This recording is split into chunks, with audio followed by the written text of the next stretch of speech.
Listen, if you have kids in your life, you need this. Let me show you something. Keep watching.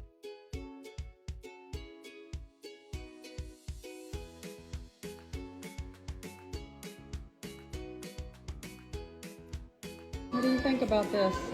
Good. You like it? Yep.